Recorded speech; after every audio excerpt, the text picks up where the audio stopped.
नमस्कार मित्रों, स्वागत है आपका न्यूज़ 24 प्राइम के टॉप टाइम अश्वनी सीज में। आज मित्रों सोशल मीडिया पर एक फोटो बड़ा वायरल हो रही है। कांग्रेस समर्थक बड़ा उसको शेयर कर रहे हैं और फोटो ये है कि उपचुनावों को लेकर के कमलनाथ जी ने मध्य प्रदेश में कांग्रेस का मैनिफेस्टो जारी किया। आप जानते ही हैं हिंदुस्तान का सबसे बड़ा खर्च जो है वो चुनाव का है और हम उनको चुनते हैं जिनके लिए ना तो कोई वर्ग कल्चर है, ना जिनके पास जनप्रतिनिधित्व के लिए कोई दायित्व है, वो बहस में शामिल हो, सदन में न शामिल हो, वो पूरे 5 साल कुछ करें न करें। कोई आदमी विशिष्टता के चलते उनसे कोई सवाल करने का अधिकार नहीं रखता।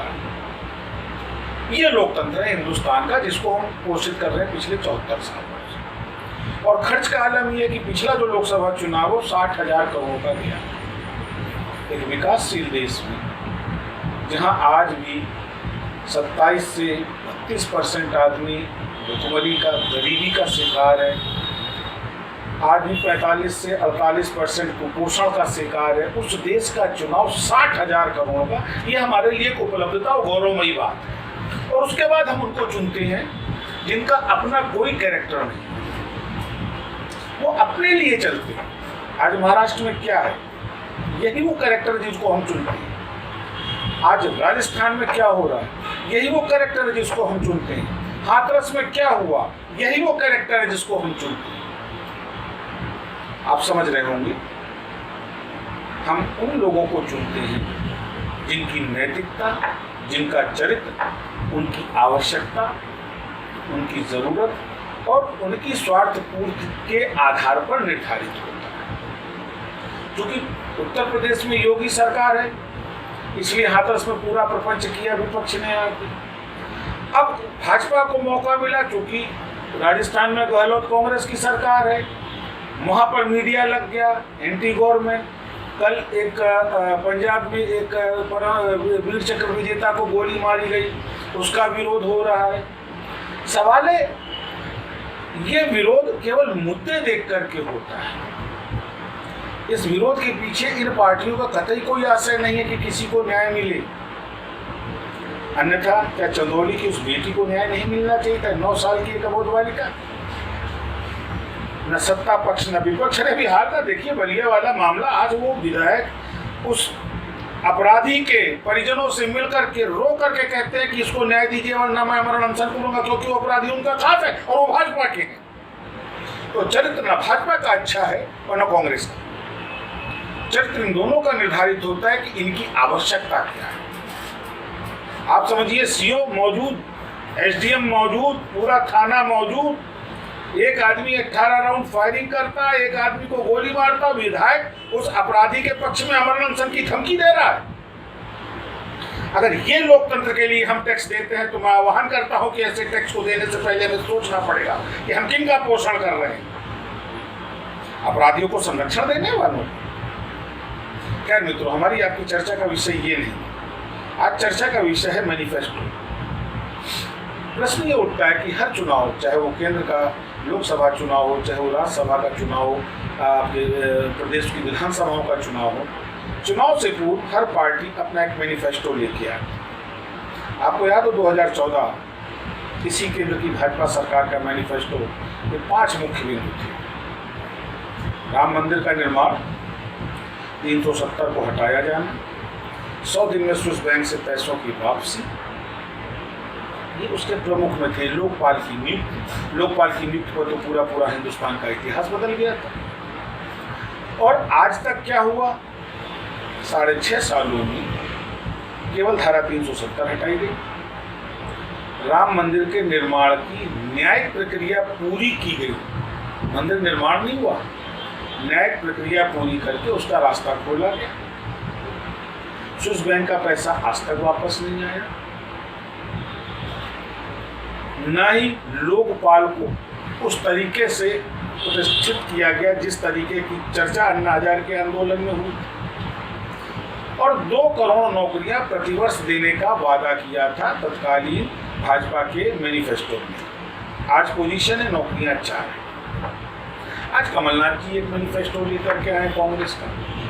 प्रश्न ये उठता है कि जो बात आप पूरी नहीं कर सकते उस बात को कहने की क्या जरूरत है। दूसरी चीज, कहीं मैनिफेस्टो की आड़ में आप जनता को प्रलोभन तो नहीं दे रहे, लालच तो नहीं दे रहे उसका वोट खरीदने के। ये बड़ा गंभीर और गूढ़ प्रश्न है। और चुनाव जीतने के बाद, सरकार बनाने के बाद जब आप अपने मैनिफेस्टो को पूरा नहीं कर पाते हैं तब क्या होना चाहिए, ये भी गंभीर प्रश्न है। साथियों, पिछले 74 सालों से हिंदुस्तान की जनता को केवल और केवल छला जा रहा है इन राजनीतिक पार्टियों का। वो चाहे फिर कांग्रेस की पार्टी हो, कांग्रेस की सरकार हो, या आज की भाजपा सरकार हो, या बीच में जो सरकारें बनी, हर पार्टी ने तत्कालीन सरकार की कुव्यवस्थाओं को देखते हुए लोगों को लुभावित किया। आइए हम आपके साथ ऐसा नहीं ऐसा करेंगे, आप हमें वोट दीजिए। और जब वो सत्ता में आ गई तो उन्होंने भी वही कमोबेश किया जो पूर्ववर्ती सरकार कर रही। तो क्या वो समय नहीं आ गया कि चुनाव आयोग को ईमानदारी से अपनी संवैधानिक दायित्वों को पूरा करते हुए ऐसे मैनिफेस्टो जारी करने वाले और उसके बाद उन पर प्रभावी कार्रवाई न करने वाली पार्टियों का पंजीकरण रद्द करना चाहिए? क्या जनता को बेवकूफ बनाने का अधिकार इन राजनीतिक पार्टियों को दिया जा सकता है? 2 करोड़ नौकरियां प्रतिवर्ष, आज नौकरियां जा रही हैं। 100 दिन में स्विस बैंक से पैसा वापसी 1.5 गुना हो गया। ऐसा सशक्त लोकपाल आएगा कि देश से भ्रष्टाचार खत्म हो जाएगा। भगवान की दया से भ्रष्टाचार और बढ़ गया। पहले जो जिला स्तरीय अदालतों में 20 रुपया पुरस्कार लेता था, 50 खुल के ले रहा है। पहले जो 400-500 रुपए में काम होता था कर विभागों में, आज वहां 5000 खुल के मांग रहा है। कम नहीं हुआ है। तो फिर ऐसे मैनिफेस्टो का क्या फायदा? साथियों, बड़ा गंभीर प्रश्न है।